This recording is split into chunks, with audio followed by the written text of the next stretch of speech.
Bom dia, gente, tudo bom? Como é que vocês estão? Espero que vocês estejam bem, espero que vocês estejam se cuidando. Estou com saudade de vocês, saudade das nossas aulas, mas infelizmente esse período difícil que nós estamos vivendo, nós vamos vencê-lo com inteligência, né? Com estratégia, com cuidado, com disciplina.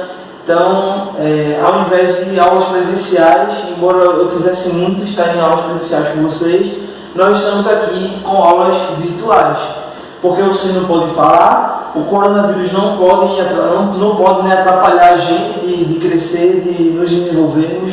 Então, vamos nos esforçar. Peço que vocês lidem com a disciplina virtual tão a sério quanto na presencial, tá bom? Se esforcem, leiam, é importantíssimo vocês leiam, que vocês leiam nesse tempo que nós estamos em quarentena, para que o aprendizado não seja apenas um comentário no vídeo, mas que vocês possam acompanhar com a leitura, para que nós possamos aprender, tá, gente? Estudem, se esforcem. Estou aqui para poder ajudar vocês, os professores também. Vocês estão no terceiro ano do ensino médio, sabem já das responsabilidades, do compromisso. Então, vamos nos esforçar, que nós vamos nos dar bem, beleza? Bom, gente, nas aulas passadas, nós comentamos introdutoriamente sobre a questão da Primeira República do nosso país, do Brasil. Então, nós comentamos sobre as motivações filosóficas, falamos sobre o positivismo, lembram da bandeira? Ordem e progresso. Comentamos sobre algumas curiosidades também sobre alguns aspectos das mudanças da bandeira do Brasil. Falamos sobre a influência militar que ocorreu, né? Falamos sobre os antecedentes. E também é importante nós relembrarmos tudo isso, falando também sobre o contexto, né, em que o país se encontrava naquele momento, que era um contexto em que muitos países já estavam se transformando em repúblicas, já estavam deixando de ser impérios, deixando de ser monarquias, para se transformar em repúblicas. Nas Américas, por exemplo, o Brasil foi o último país a se transformar em uma república. Então imagine aí a pressão também que estava ocorrendo no nosso país, claro que com todos os contextos que nós vamos comentar. Então vamos lá, vamos para a nossa apresentação aqui, vamos falar um pouco sobre como se deu, né, esse processo aí, a introdução, né, da velha república. Vamos lá? Está saindo? Bom, um dos principais aspectos que proporcionou aí o processo de proclamação ou golpe da república foi a Guerra do Paraguai, gente. Então vejam, a Guerra do Paraguai, que ocorreu aí entre 1865 e 1870, no qual o Brasil saiu vitorioso da batalha, fez com que o exército brasileiro crescesse muito, pois com o preparo para a guerra e com a vitória nela, o exército brasileiro estava a todo vapor, estava embrasado, estava com todo o gás. Lembrando que nesse período a Marinha que era mais influente, tá? Era a força mais influente, inclusive muito próxima de Dom Pedro II. Dom Pedro II declarava um maior apoio, ele tinha uma relação maior com a Marinha do que com o Exército Brasileiro. Mas aí,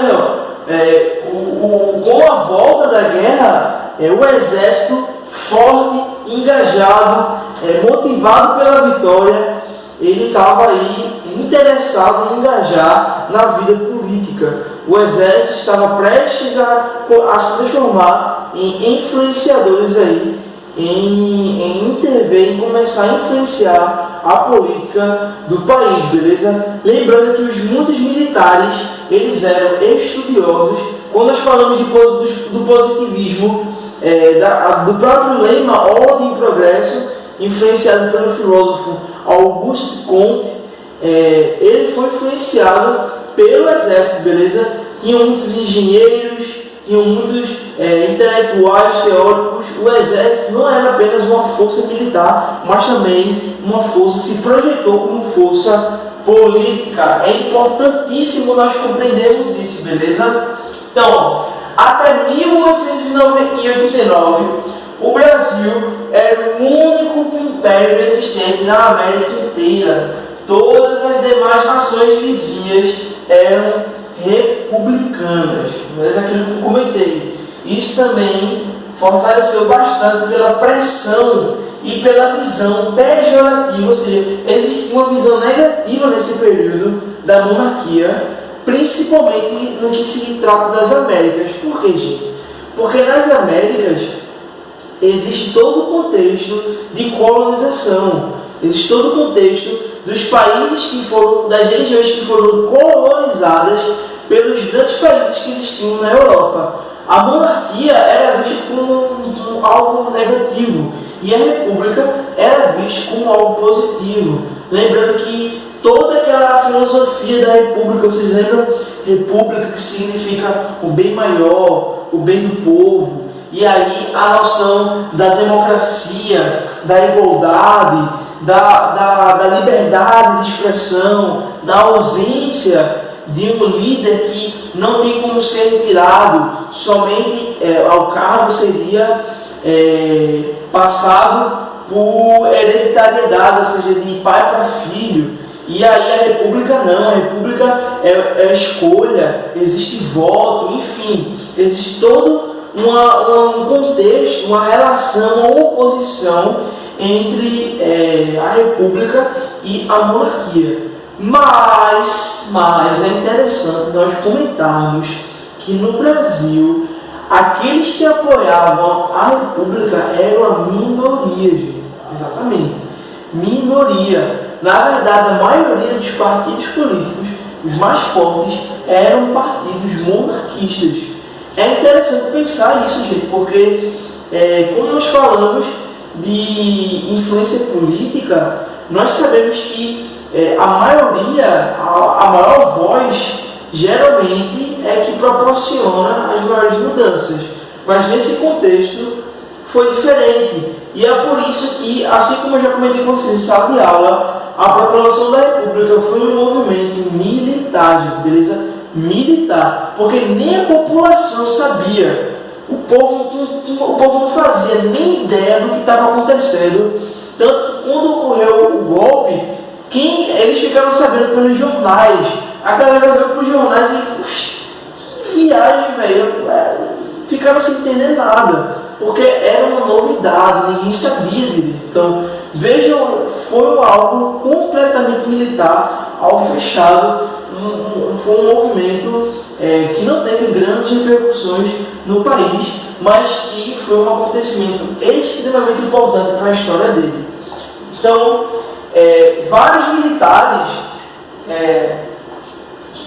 novamente retomando que os militares estavam engajando na política, tá? Então, vários militares não apenas converteram-se não apenas ao republicanismo, como também ao abolicionismo. E aqui é muito importante, tá, gente? Abolicionismo, porque foi nesse período que a Lei Áurea foi instalada e nós sabemos que o Brasil era um país que usava muito a escravidão e isso trouxe consequências negativas para o poder da coroa. Então, sabemos hoje que isso é algo absurdo, temos essa noção ética, uma evolução moral que tivemos com o tempo, mas nesse período os interesses econômicos eles importavam mais do que o próprio conceito de moralidade. Até porque para muitos era correto a escravidão. Dito isto, nós podemos ter a noção de que quando a escravidão ela foi abolida, era natural de que aqueles que apoiavam, que eram muitos, não gostassem e aí reagissem de uma visão negativa com o poder da coroa. Mas aí os militares eles tinham esse caráter de intervenção política, porque eles se aliaram ao republicanismo, que era justamente a oposição à monarquia que estava instaurada no país, beleza? E aí, o movimento abolicionista, ele estimulava tanto no Rio de Janeiro como em São Paulo as fugas em massa dos escravos. Então, vê, os escravos estavam começando a querer conquistar o seu espaço, estavam começando a fugir, a lutar pelo que seriam os princípios dos seus direitos. E aí, o que foi que aconteceu? O exército, ele é a favor do abolicionismo. Mas, o que aconteceu foi o seguinte: o número de escravos que fugiram começou a ser tão grande, né, que em algumas regiões a coroa precisou pensar, né, pedir para o exército para procurar, para poder pegar esses escravos. Então, veja, gente, o que está acontecendo aqui? O exército voltou da guerra vitorioso, forte, disciplinado, também agora engajado com a vida política, recebeu uma ordem da coroa de ajudar na captura, na busca desses escravos. E aí, o que é que o exército respondeu? Nós não vamos.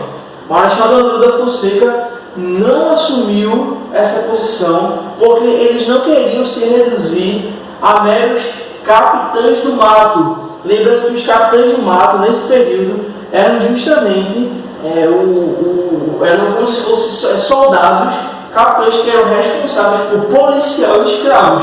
E aí, ele não queria se submeter a essa posição. Então, foi então que o Marechal Deodoro da Fonseca enviou-lhes um telegrama negando-se a transformar seus soldados e oficiais em capitães do mato.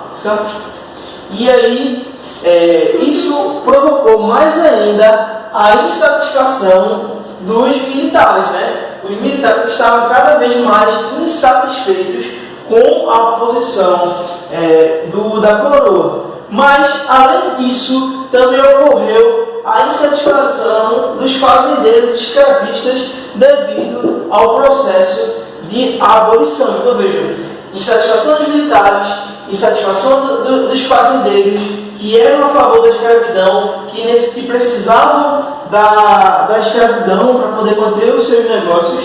Além disso, existia uma oligarquia cafeeira muito poderosa. O café era a principal fonte de renda econômica do país no que se refere à produção de meios. O café era muito forte. Lembra que a gente até comentou isso na aula de sociologia? Então, o café era muito forte. E a oligarquia responsável pelo café, ela também exercia grande influência na política do país. Então, veja, gente, além disso, também existem relatos de que a igreja se opôs também à coroa, porque Dom Pedro II declarou apoio à maçonaria.